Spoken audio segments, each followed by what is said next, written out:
Here's your village's forecast from the VNN Weather Team, presented by Sunshine Air Conditioning and Electrical. Here's meteorologist Ashley Baylor. So we are roasting and toasting our way through the week here. Once again, we are going to see the mercury make a run for the mid-90s as we go into your Thursday afternoon.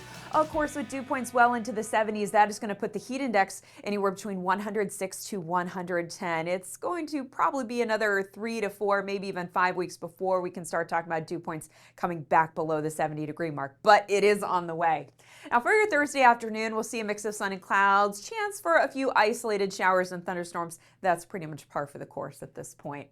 As we go through Thursday night, skies will turn mainly clear. Temperatures are only going to drop into the upper 70s, so it is going to be a warm and muggy night, and unfortunately no breeze to even cool us off. As we look ahead to Friday is also going to be a steamy, scorching, sweltering day with temperatures in the mid-90s. Again, that heat index between 106 to 110. And as we go into the afternoon, we could see some spotty showers and thunderstorms develop. Now, here's something different that I want to talk about. We have to talk about El Nino because this has been popping up on social media a lot lately. And El Nino is basically the warming of the eastern and equatorial waters out in the Pacific. And you can pretty much see where the anomaly is. That's exactly where we would look to find El Nino. Or in other cases, when we see the waters cool down, that's where we would see La Nina. So here's what that means for us. At least as far as hurricane season goes, we get a lot of wind shear in the Atlantic basin, so it hinders any sort of tropical development. We watched that with Invest 92L and 94L. It ran into that wind shear, didn't allow it to develop, but it was also running into some dry Saharan air. So in ways, El Nino can work to our benefit here in Florida, but as we get into the fall and winter months, well, things could actually change for us because at this point, we do expect that this could be the strongest El Nino on record since possibly 1850. Now, of course, there's questions of when did record keeping begin? You know, when do we acknowledge El Nino? Well, let's just say going back to 1850. Now, since then, some of the strong El Nino winters have been 1982 to 1983, 1997 to 1998, and the winter of 2015 to 2016.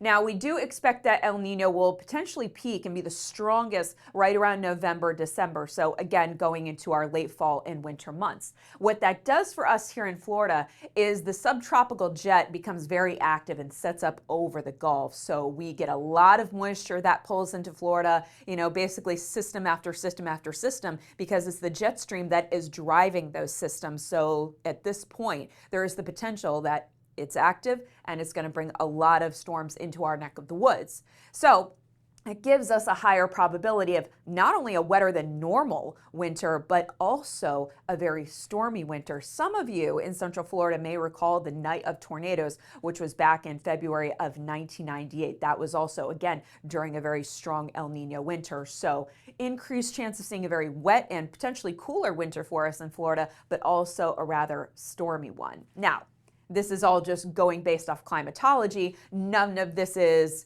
a guarantee, but it is something that we are going to be watching over the coming months. You know, we've been talking about so much heat and humidity.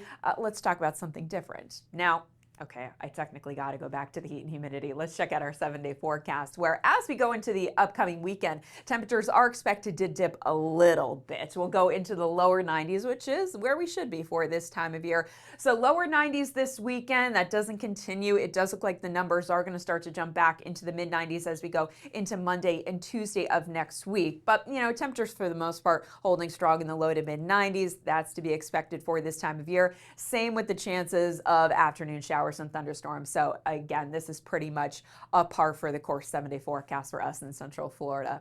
Of course, you can check out our forecast updates right here on VNN. Tune your radio to WVLG and check us out in the Village's Daily Sun. Thanks for watching Meteorologist Ashley Baylor, presented by Sunshine Air Conditioning and Electrical.